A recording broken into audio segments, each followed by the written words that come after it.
आज संपूर्ण विश्व के सामने विचारणीय प्रश्न है कि भारतीय वैदिक कालीन सनातन संस्कृति जिसकी आंख मूंद कर विज्ञान के नाम पर आलोचना करते रहे, जिस पद्धति और परंपराओं का खंडन करते रहे, वही भारतीय संस्कृति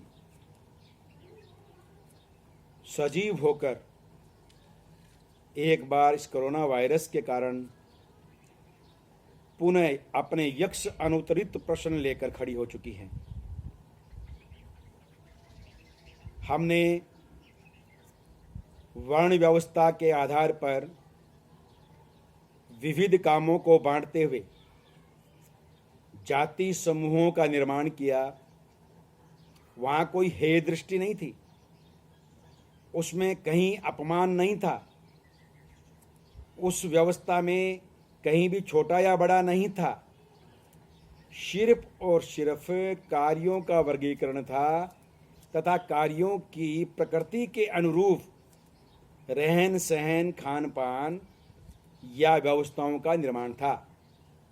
आज कोरोना वायरस जैसे सूक्ष्म वायरस या बीमारी ने संपूर्ण विश्व को, अगर विश्व ईमानदार है, अगर मानव जाति सही में सद्भावी और विशाल हृदयी है, तो ये सोचने के लिए मजबूर कर दिया है कि क्या सनातन परंपरा की वर्ण व्यवस्था, जाति समूह व्यवस्था, या जिसे आप अस्पृश्यता या छुआछूत कहकर समाज को तोड़ने के लिए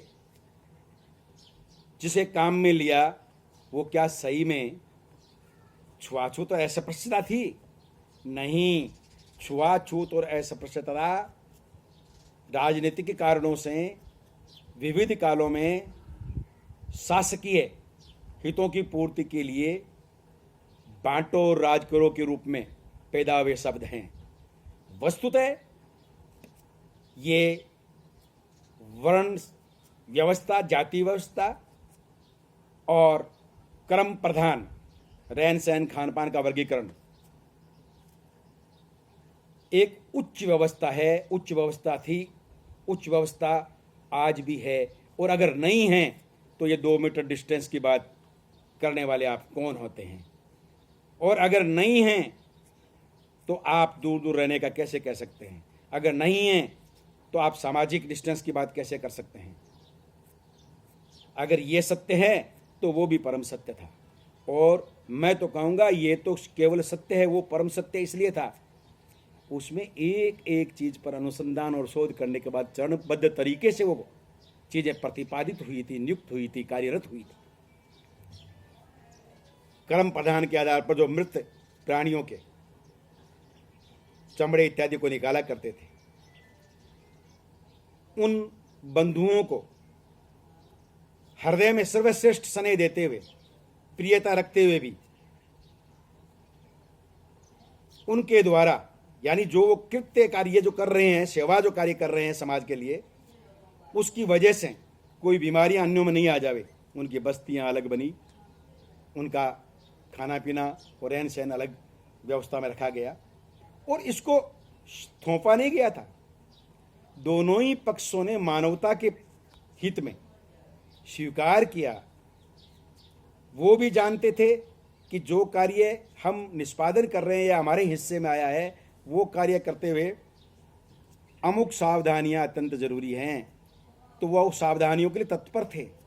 गौरव भाव के साथ सावधानी रखते थे, अलग रहते थे, अलग खाते थे, अलग पीते थे, अलग पानी पीते थे, अलग रहते थे। और दूसरा समाज उनके सम्मान के साथ कृतज्ञ भाव से उनकी अलग व्यवस्था करते हुए कृतज्ञ भाव से उनका सम्मान करता था कि ये हमारे लिए त्याग और बलिदान और निजी जीवन या अपनी सेवाओं के साथ हमें सुरक्षित करने के लिए इतना कुछ कर रहे हैं।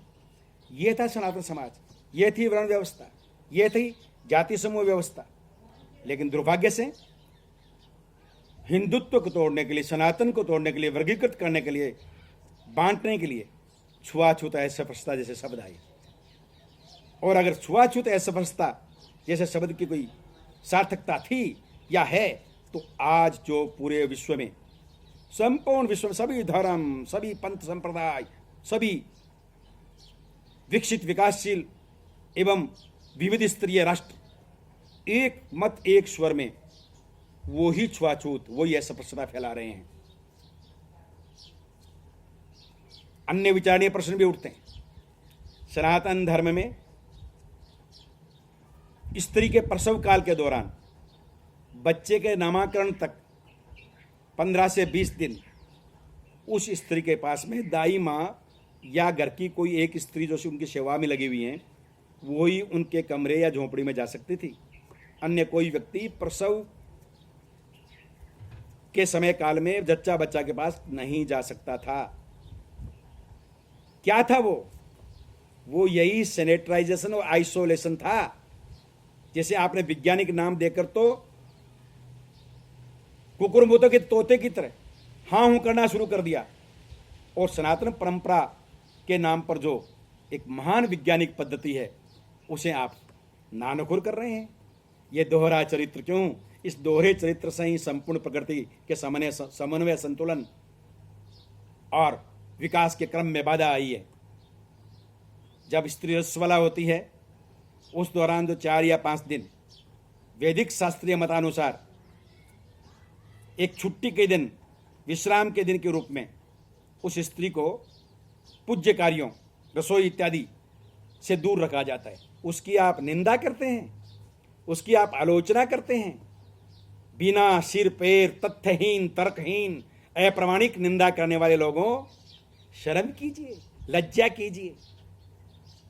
कैसा व्यवहार रहा आपका? और अगर वो व्यवहार आपका सही है तो फिर ये व्यवहार क्या है? क्या है ये व्यवहार?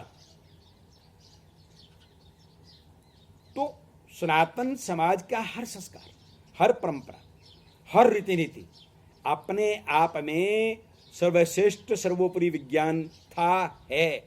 मेरा हमेशा से मत रहा है। मैंने पिछले 35 वर्षों में समय समय पर लिखा है, कहा है और प्रभावी स्तर पर यह बात रखी है कि सनातन धर्म के किसी मत को या भारतीय दर्शन और अध्यात्म को खारिज करना असंभव है।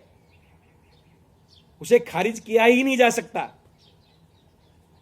आपको 2 मार्ग बचते हैं, या आप संपूर्ण विश्व को दिशा देने वाले भारतवर्ष के संस्कार और शिक्षाओं को मानते हुए नतमस्तक होइए और उन्हें अपनाइए, और आपके तथाकथित आज के विज्ञान की परिपाटी पर तोलिए, और या फिर थपेड़े खा कर कभी प्लेग, कभी बर्ड फ्लू, कभी चेचक और कभी कोरोना जैसे महामारियों, प्राकृतिक भूकंप, सुनामियों जैसे प्रकोपों के थपेड़े खा कर सुधरिए।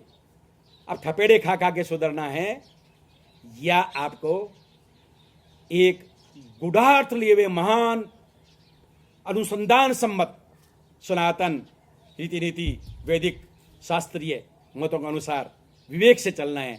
ये मानवता के सामने सबसे बड़ा प्रश्न है।